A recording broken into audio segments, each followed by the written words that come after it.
The Masque of the Red Death. Written by Edgar Allan Poe. The Red Death had long devastated the country. No pestilence had ever been so fatal, or so hideous. Blood was its avatar, and its seal, the redness and the horror of blood. There were sharp pains, and sudden dizziness, and then profuse bleeding at the pores, with dissolution. The scarlet stains upon the body and especially upon the face of the victim were the pest ban which shut him out from the aid and from the sympathy of his fellowmen. And the whole seizure, progress and termination of the disease were the incidents of half an hour. But the Prince Prospero was happy and dauntless and sagacious.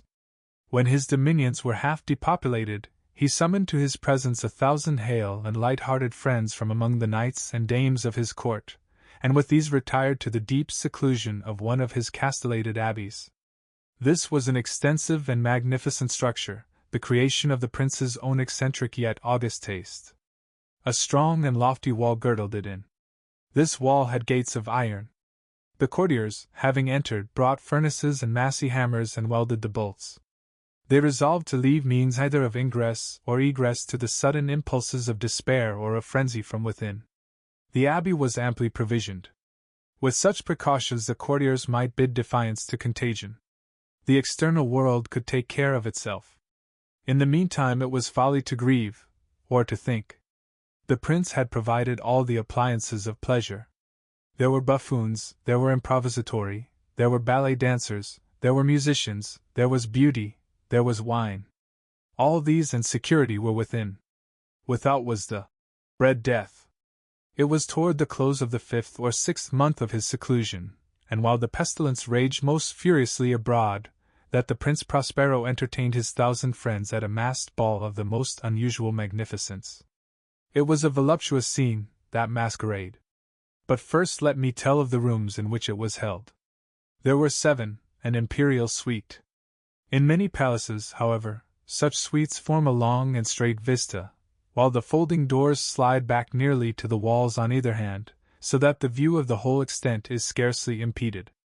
Here the case was very different, as might have been expected from the Duke's love of the bizarre. The apartments were so irregularly disposed that the vision embraced but little more than one at a time. There was a sharp turn at every 20 or 30 yards, and at each turn a novel effect. To the right and left, in the middle of each wall, a tall and narrow Gothic window looked out upon a closed corridor which pursued the windings of the suite. These windows were of stained glass whose color varied in accordance with the prevailing hue of the decorations of the chamber into which it opened. That at the eastern extremity was hung, for example, in blue. And vividly blue were its windows. The second chamber was purple in its ornaments and tapestries, and here the panes were purple. The third was green throughout, and so were the casements. The fourth was furnished and lighted with orange, the fifth with white, the 6th with violet.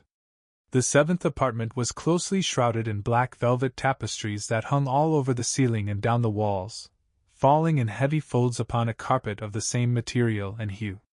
But in this chamber only, the color of the windows failed to correspond with the decorations. The panes here were scarlet, a deep blood color. Now in no one of the 7 apartments was there any lamp or candelabrum, amid the profusion of golden ornaments that lay scattered to and fro or depended from the roof. There was no light of any kind emanating from lamp or candle within the suite of chambers. But in the corridors that followed the suite, there stood, opposite to each window, a heavy tripod, bearing a brazier of fire that projected its rays through the tinted glass and so glaringly illumined the room. And thus were produced a multitude of gaudy and fantastic appearances. But in the western or black chamber the effect of the firelight that streamed upon the dark hangings through the blood-tinted panes was ghastly in the extreme, and produced so wild a look upon the countenances of those who entered, that there were few of the company bold enough to set foot within its precincts at all. It was in this apartment, also, that there stood against the western wall a gigantic clock of ebony. Its pendulum swung to and fro with a dull, heavy, monotonous clang, and when the minute hand made this circuit of the face, and the hour was to be stricken, there came from the brazen lungs of the clock a sound which was clear and loud and deep and exceedingly musical, but of so peculiar a note and emphasis that, at each lapse of an hour, the musicians of the orchestra were constrained to pause, momentarily, in their performance, to hearken to the sound, and thus the waltzers perforce ceased their evolutions, and there was a brief disconcert of the whole gay company, and while the chimes of the clock yet rang, it was observed that the giddiest grew pale, and the more aged and sedate passed their hands over their brows as if in confused reverie or meditation. But when the echoes had fully ceased, a light laughter at once pervaded the assembly. The musicians looked at each other and smiled as if at their own nervousness and folly, and made whispering vows, each to the other, that the next chiming of the clock should produce in them no similar emotion, and then, after the lapse of 60 minutes, which embraced 3,600 seconds of the time that flies, there came yet another chiming of the clock, and then were the same disconcert and tremulousness and meditation as before. But, in spite of these things, it was a gay and magnificent revel. The tastes of the Duke were peculiar. He had a fine eye for colors and effects. He disregarded the decora of mere fashion. His plans were bold and fiery, and his conceptions glowed with barbaric luster. There are some who would have thought him mad. His followers felt that he was not. It was necessary to hear and see and touch him to be sure that he was not. He had directed, in great part, the movable embellishments of the 7 chambers, upon occasion of this great fete, and it was his own guiding taste which had given character to the masqueraders. Be sure they were grotesque. There were much glare and glitter and piquancy and phantasm, much of what has been since seen in Hernani. There were arabesque figures with unsuited limbs and appointments. There were delirious fancies such as the madman fashions. There was much of the beautiful, much of the wanton, much of the bizarre, something of the terrible, and not a little of that which might have excited disgust. To and fro in the 7 chambers there stalked, in fact, a multitude of dreams. And these, the dreams, writhed in and about, taking hue from the rooms, and causing the wild music of the orchestra to seem as the echo of their steps. And anon, there strikes the ebony clock which stands in the hall of the velvet. And then, for a moment, all is still, and all is silent save the voice of the clock. The dreams are stiff frozen as they stand. But the echoes of the chime die away, they have endured but an instant, and a light, half-subdued laughter floats after them as they depart. And now again the music swells, and the dreams live, and ride to and fro more merrily than ever, taking hue from the many tinted windows through which streamed the rays from the tripods.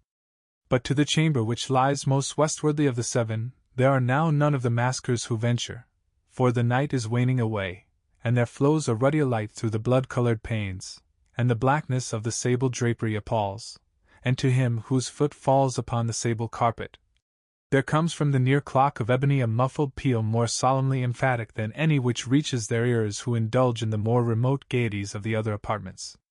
But these other apartments were densely crowded, and in them beat feverishly the heart of life. And the revel went whirlingly on, until at length there commenced the sounding of midnight upon the clock. And then the music ceased, as I have told, and the evolutions of the waltzers were quieted, and there was an uneasy cessation of all things as before.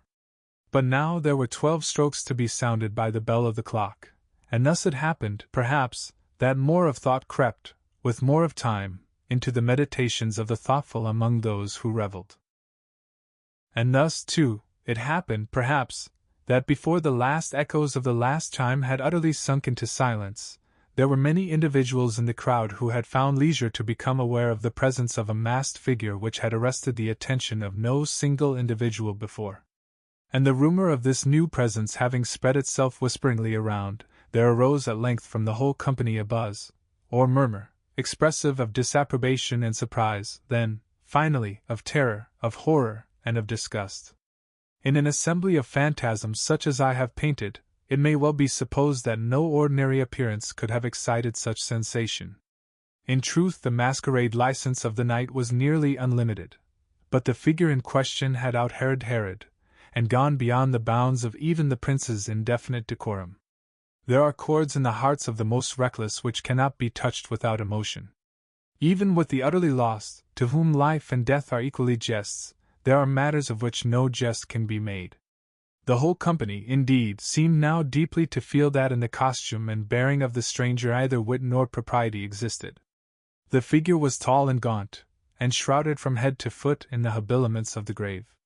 The mask which concealed the visage was made so nearly to resemble the countenance of a stiffened corpse that the closest scrutiny must have had difficulty in detecting the cheat.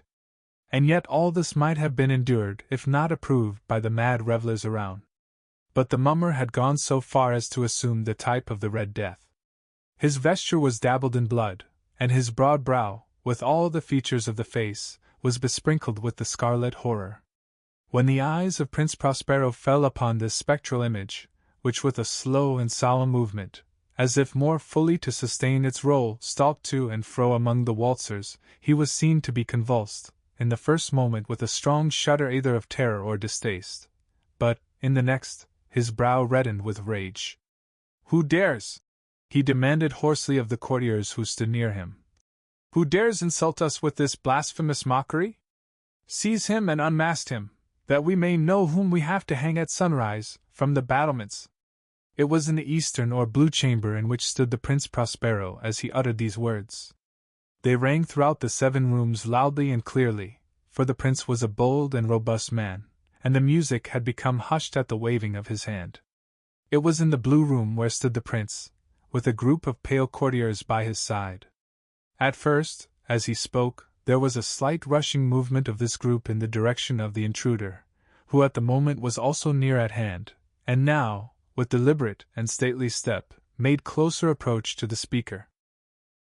But from a certain nameless awe with which the mad assumptions of the mummer had inspired the whole party, there were found none who put forth hand to seize him, so that, unimpeded, he passed within a yard of the prince's person, and while the vast assembly, as if with one impulse, shrank from the centers of the rooms to the walls, he made his way uninterruptedly, but with the same solemn and measured step which had distinguished him from the first, through the blue chamber to the purple, through the purple to the green, through the green to the orange, through this again to the white, and even thence to the violet, ere a decided movement had been made to arrest him. It was then, however, that the Prince Prospero, maddening with rage and the shame of his own momentary cowardice, rushed hurriedly through the 6 chambers, while none followed him on account of a deadly terror that had seized upon all. He bore aloft a drawn dagger, and had approached, in rapid impetuosity, to within 3 or 4 feet of the retreating figure, when the latter, having attained the extremity of the velvet apartment, turned suddenly and confronted his pursuer. There was a sharp cry, and the dagger dropped gleaming upon the sable carpet, upon which, instantly afterwards, fell prostrate in death the Prince Prospero. Then, summoning the wild courage of despair, a throng of the revellers at once threw themselves into the black apartment, and seizing the mummer, whose tall figure stood erect and motionless within the shadow of the ebony clock, gasped in unutterable horror at finding the grave cerements and corpse-like mask which they handled with so violent a rudeness, untenanted by any tangible form. And now was acknowledged the presence of the Red Death. He had come like a thief in the night, and one by one dropped the revellers in the blood-bedewed halls of their revel, and died each in the despairing posture of his fall. And the life of the ebony clock went out with that of the last of the gay, and the flames of the tripods expired, and darkness and decay and the Red Death held illimitable dominion over all.